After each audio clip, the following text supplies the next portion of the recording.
Zootopia. I still maintain this is one of the best Disney movies they've ever made, okay? It's not just nostalgia talking, because I watched it again just a few months ago for a video. Like, even if Judy Hopps wasn't the girl of my dreams, I still think this movie's incredible. So I was very tentatively interested in the sequel. The trailer made it look really dumb, but then the movie came out. It was the highest grossing animated movie of all time, has nearly perfect scores. Oh my goodness, they did it again! And then I watched it, and all of this is very confusing to me. Did we all see the same movie? But yeah, so I saw the second movie, and would you believe I have some thoughts? I know, it's so out of character for me. But okay, let's talk about Zootopia 2.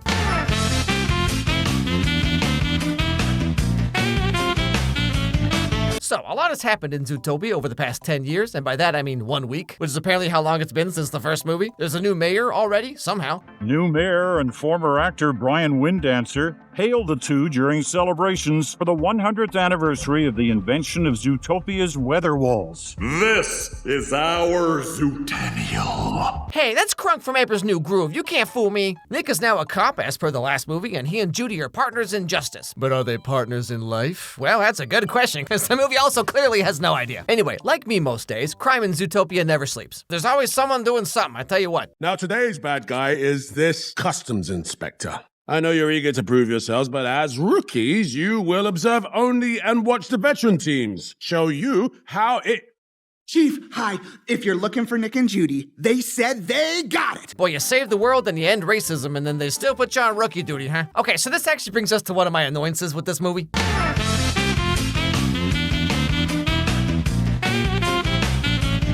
So in the first movie, the entire shtick is that no one takes Judy seriously because of her insane hip-to-waist ratio, but also she's a prey animal and a bunny specifically. She overcompensates a lot, which is one of the core themes of like the entire movie. You're awesome, Judy. Yeah, that Gideon Gray doesn't know what he's talking about. Well, he was right about one thing. I don't know when to quit. But then they save the world or whatever, and here we are 1 week later, they're just still the underdogs? Judy is still trying to prove herself? Aren't you glad you waited almost 10 years for this? Anyway, so Nick and Judy have snuck off to handle this criminal guy on their own. Just follow my lead, okay? Act casual. Hey! Here we go. Hello? This whole area is restricted. You can't be here. Whoa, Fox and Bunny. Okay. Oh, my dude, you think that's weird. Just wait till you get to the JFK part. So just to summarize here, their plan kind of works, but it kind of doesn't, and this dude catches on to what they're doing, and they have to chase after him. Well, can't win them all. Get out of the road, you dumb bunny! My hog rod! This is a snout rage! Yes, a snout rage. You know, it's crazy how Disney replaced all their comedy writers with popsicle sticks and Laffy Taffy rappers. Now, I'll be talking more about this later, but if you enjoy pointless chase scenes, then this movie was made for you, because at least 60% of the runtime is just that, over and over again. Beautiful! I'll have what he's having. Okay, Zootopia, whatever you say. Anyway, so, long story short, they catch the guy after chasing him all over Zootopia, and in his van, Judy finds a piece of reptile skin, which is very strange, because as you may have noticed, there are no reptiles in Zootopia. Curiouser and curiouser. But of course, because Judy and Nick disobeyed the chief guy and did things their own way, they get in trouble. Officer Hobbs, despite my best efforts to avoid it, I like you. Dad, is that you? But so here's where Judy and Nick kind of have a divide in their life philosophies. Judy wants to reprove to everyone that she can be relied upon, so she starts digging into like what's up with this reptile skin. But Nick just wants to lay low, do the bare minimum until the punishment blows over, don't ruffle any feathers, you get the idea. And don't let it get to you, okay? Because we are the dream team. Sorry, Paul. Okay, I'm sorry, I can't just, like, I gotta say something here.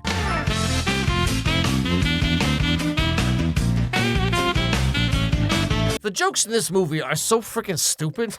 like they're not even jokes. It's just like, okay, so almost every joke can be put into two categories. One is where like someone will just quote a movie randomly for no reason. You know those YouTube videos where like the joke is just them playing a meme video or like a movie clip of someone who just says the same thing they just said? I said a sentence and Jerry Seinfeld said the same sentence. And like that's the entire joke. And the second category of joke in this movie is like the most Minions level slapstick.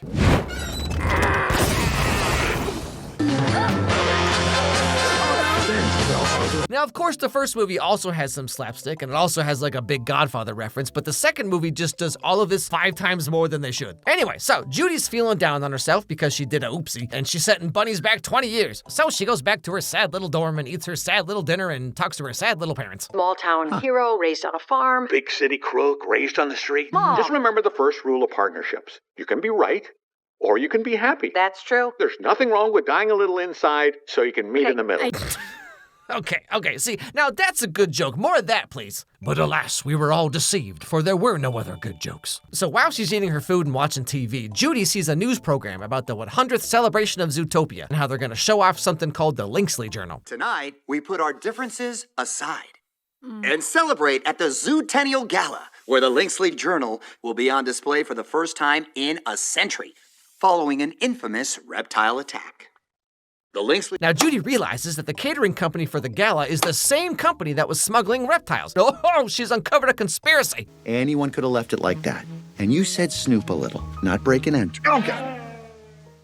Oh, we were always going inside. Got it. Same page means your page. Oh, Nick, if you only knew. Also, quick aside here for a second, but whoever designed Shakira's character in this movie, if you could meet me in my office after class? Anyway, so they get all dressed up and they sneak into the gala. Nick is kind of starting to be like, oh, dang, is Judy actually kind of cute or something? There. I don't think it has enough guards. I'll get a closer look. Watch my 6. Watch your 6. Judy, trust me, way ahead of you on that one. So at this gala, they're celebrating the Linksley family, who are descended from the founder of Zootopia. And most of them are pretty hoity-toity aristocrats, you know, except this one guy that Judy meets, named Paubert. Sorry. Here, let me just... Oh, nope. That belongs to you. I apologize. Oh, gosh, he hates me. Here. Just like to be prepared for any possible scenario. Well, I just mopped a spill with that guy's tail, so... Ha! Okay, so a lot of you probably already know what I'm gonna say, but I gotta say it anyway.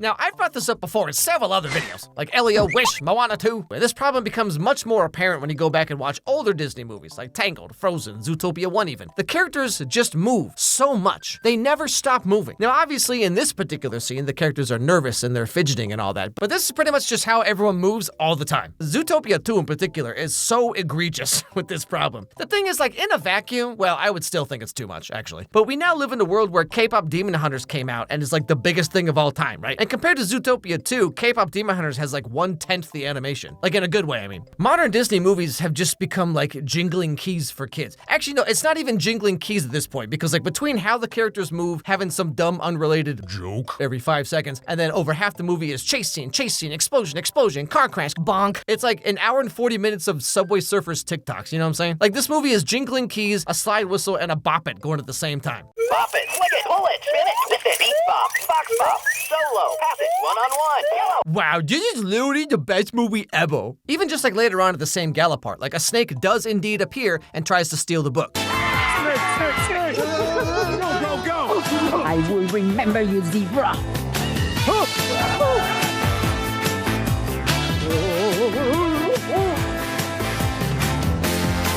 But Judy and Nick chase him down into some kind of room, whatever this is. And long story short, they get framed. And everyone thinks that they are working with the snake because they're not supposed to even be here. And so why would they sneak in unless they were doing something nefarious?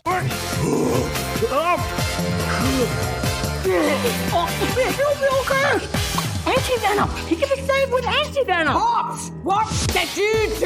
No, We're helping the snake. Like I was saying, everything just happens so fast in this movie. It's like there has to be something every 5 seconds or else, what, the kid's gonna swipe away from the movie theater? Now, I know what you're thinking, okay? You're thinking, Alex, shut up. Your videos have lots of cutaway gags and explosion jokes. Yes, this is a 20-minute YouTube video and not an hour and 40-minute feature film, okay? The rules are different.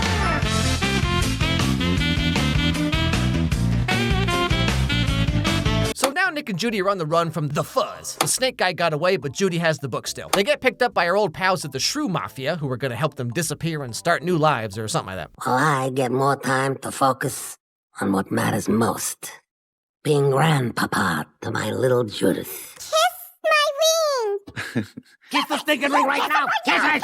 Oh, sorry. Also, the third category of joke in this movie is that people just get mad all the time. Person gets mad. Ha ha ha ha ha. So again, Nick just wants to lay low, escape the city, get as far away from everything as he can. But Judy is dead set on finding out what's really going on with this whole snake reptile journal mystery. Thusly, they team up with a reptile conspiracy podcaster lady who knows everything about reptiles, I guess. In the darkness of a dank underpass, they stepped into the vehicle, not realizing their lives were about to change. Because we're gonna meet a reptile? Because you're about to be best buds with Nibbles Maple Stick! You know, I do appreciate that they made the beaver a girl. You know, I mean, that's just peak comedy right there. Anyway, so the beaver, who's named Nibbles, which is not how any characters have been named up to now. Judy the bunny, Nick the fox, Nibbles the beaver? What is this, Paw Patrol? Or whatever, Nibbles tells them that there's a small population of reptiles who live in this place called Marsh Market, which is some ways outside of Zootopia. Breathe it in. Woo! Now, if any reptile would know the secret of that book and why the snake wants it, hey, Johnny. It's my old lizard friend, Jesus. Okay, so see, this is what I was talking about. Like, she can't just introduce this part of the town and maybe have one or two jokes here and there. Like, every 5 seconds, something has to happen. Probably why reptiles like it. They can just do their thing. Love and tour time with woodchuckles. Great call. We need her. Oh, yeah. Like a hole in the head. Bad timing. Again, see, this is what I'm talking about. What is the joke? He gets mad and then ha ha ha ha? Now, I know the common argument against what I've been saying is like, Alex, chill out. It's a kid's movie. Of course it's gonna have dumb jokes. What did you expect? Like, in a vacuum? Sure, you're probably right. But when you go back and watch the first movie, like, the jokes are funnier, the movie does not insult your intelligence or your attention span at all. Like, surprisingly, it's kind of a mature movie. But then the sequel is just like this. Hey, bub. Hey, bub. Hey, bub. Hey, bub. Hey, bub. Hey. Hey, bub. Hey. Bub, bub, bub, bub, bub. Hey, bub. Hey, bub. Hey, bub, bub. Hey, bub. Bubby, bub. Hey, bub. Hey, bub. Hey, ho. Hey, bub, bub. Hey, bub. Hey, bub. Hey, bub. Hey, bub. Hey, bub. Hey, bub. Hey. Hey, bub. Hey. Bub, bub, bub, bub, bub. Bub, bub, bub, bub. Hey, bub. Hey, bub. Hey, bub, bub. Hey, bub. Bubby, bub. Hey, bub. Hey, bub. Hey, ho. Hey, bub, bub. Hey, bub. Hey, bub. Hey, bub. Hey, bub. Hey, bub. Hey, bub. Hey. Hey, bub. Hey. Bub, bub, bub, bub, bub. Bub, bub, bub, bub. Hey, bub. Bubby, bub. Hey, bub. Hey, bub. Hey, bub. Hey, ho. Hey, bub. Hey, bub. Seen Zeus? Yup. And like, you know, the skibbity toilet crowd's going crazy right now. Anyway, so with the help of Snatch Beaverington, they enter into a secret speakeasy where all the reptiles hang out. And so they talk to, like, Rango, I guess? Metal cover. It means it's fancy. The secret you're looking for is probably right on the cover. Somehow vipers can see things in the metal, even under the paint. Huh, well, that sure is convenient. But then, of course, right after this, the snake himself appears and steals the book away right at the exact moment that the cops also catch up to Judy and Nick. And would you believe we get another drawn-out chase scene with lots of zany antics? I know, right? So Nick and Judy follow the snake into a water pipe, and they end up accidentally getting blasted out somewhere. They have no idea. Box of old matches. Where did you find these flowers? Deep at the top of the mountain. Old honeymoon lodge. What is closed for a long time was hideout for snakes. Okay, Zootopia 2, whatever you say.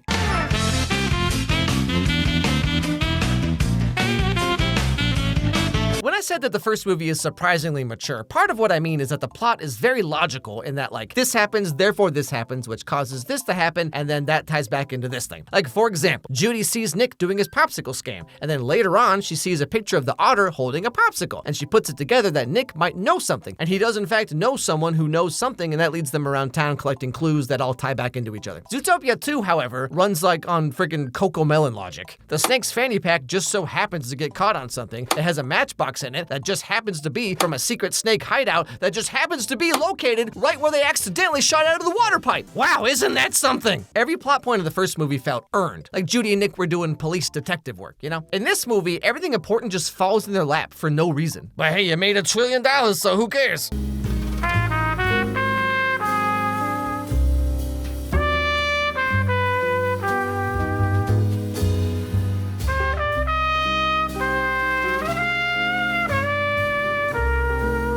So the story goes that there used to be a thriving reptile community, but they got pushed out by the Lynxleys, and the old neighborhood has just been buried in snow ever since, pushing the reptiles into hiding or forcing them to move away to another country or something. This brings up another point about this movie.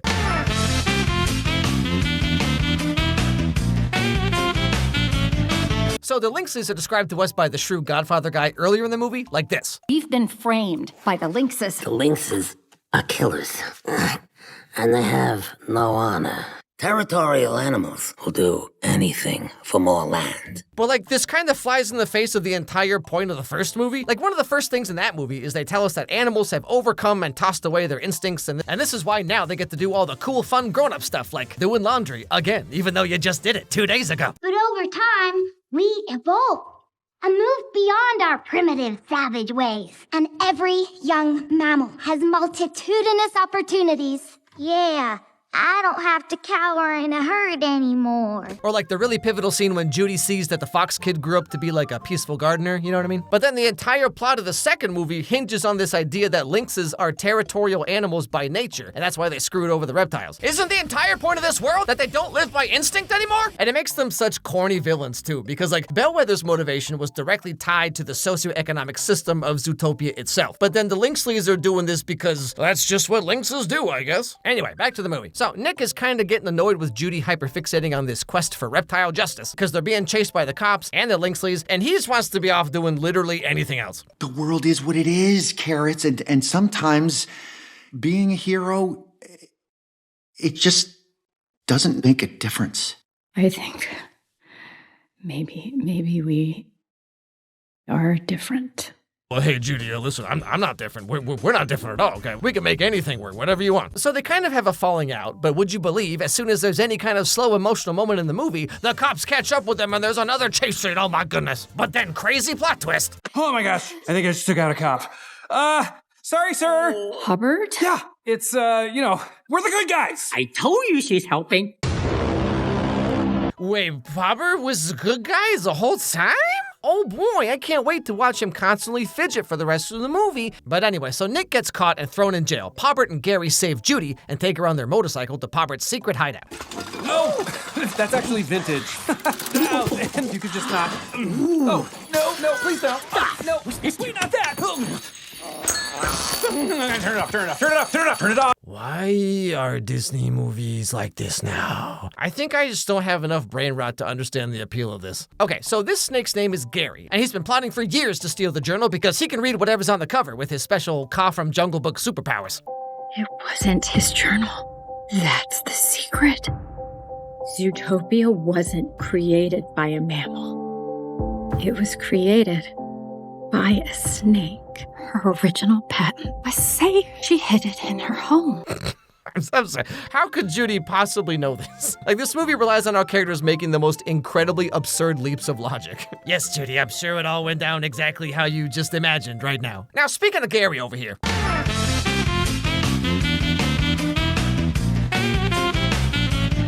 So in this movie, Judy finds out that reptiles actually might not be that bad. In the first movie, the story was about how society is built around predator and prey animals. The entire shtick is that prey animals are inherently at a disadvantage, and society only really works if the predator animals uphold their end of the social contract. In their DNA, can you elaborate on that, please? Yes. What I mean is, thousands of years ago, predators survived through their aggressive hunting instincts. However, prey animals being subjected to inherent injustice does not necessarily mean that they are morally virtuous. Like, we see many prey animals doing crime and stuff, and like the big bad guy of the whole movie is a prey animal who's trying to play up the social injustice to gain clout and control over people. For a Disney movie mostly aimed at kids, like Zootopia 1 is incredibly dark and mature, but Zootopia 2, that all just went way out the window. Like, in watching this movie, we ourselves learn almost nothing about reptiles. Gary's the only reptile we really meet, and he's barely even in the movie. He's just this like one-dimensional, happy little snake boy who loves giving hugs. And then there's like the speakeasy part, and that's it. This movie's supposed to be about reptiles, but they're barely even in it. The movie's more about Judy thinking about reptiles. Like,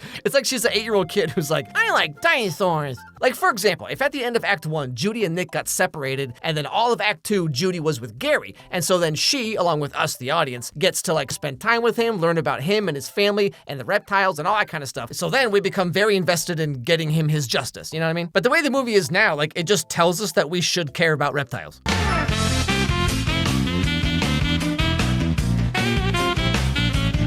So the final part of this movie is Judy, Pobbert, and Gary heading to where they think the lighthouse from the picture is located, because that's where they think Gary's ancestor like hid the patent or whatever. But when they get there, it's time for another crazy plot twist. Sorry. Last case, there was kind of a twist. I know. Yeah. Oh my gosh. My heart is pounding. Oh, I thought you knew. Oh, of course he's the bad guy. So, like, okay.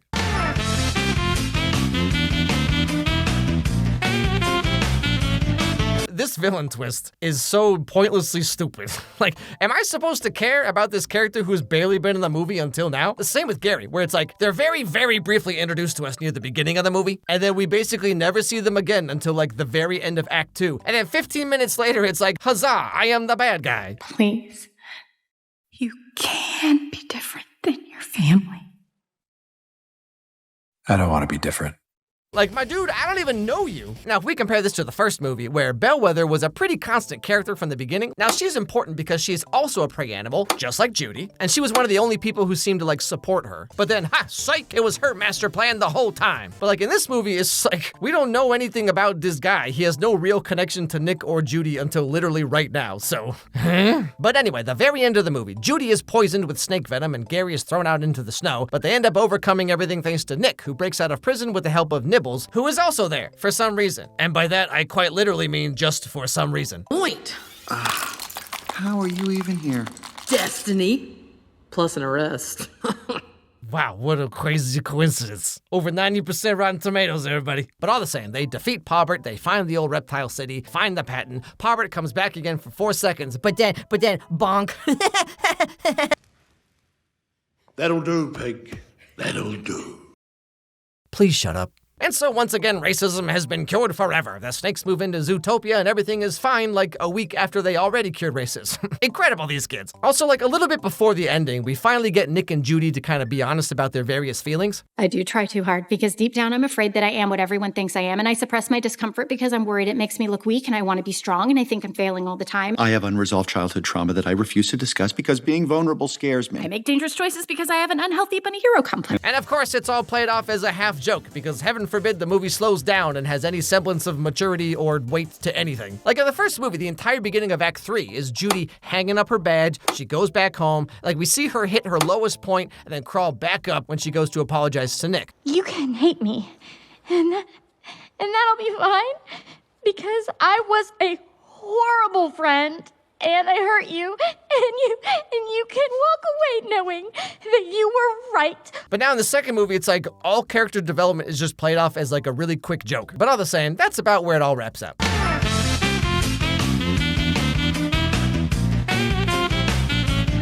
Okay, so to be fair, if this had just been its own standalone movie, like not Zootopia 2, but just like its own thing, you know, I probably would have just been like, okay, well, it's a kid's movie. But the fact that the first movie exists just really highlights how incredibly bad this movie is. I mean, like, it's not some kind of unwatchable mess or anything, but as the sequel to one of Disney's best movies ever, like, this is just like, how did they miss the mark this bad? It's like those late 90s, early 2000s direct-to-DVD sequels. It's like on that level, but it has like 6 times more animation than it should. Now, the Rotten Tomato score is in the 90s, but when you look at the actual review scores themselves, like on Metacritic, it paints a picture that is maybe more in line with how I feel about it. This movie is just everything that is modern Disney. Put up a bunch of slop for the TikTok brain rot kids, and then maybe we can sell a bunch of EpiPen toys.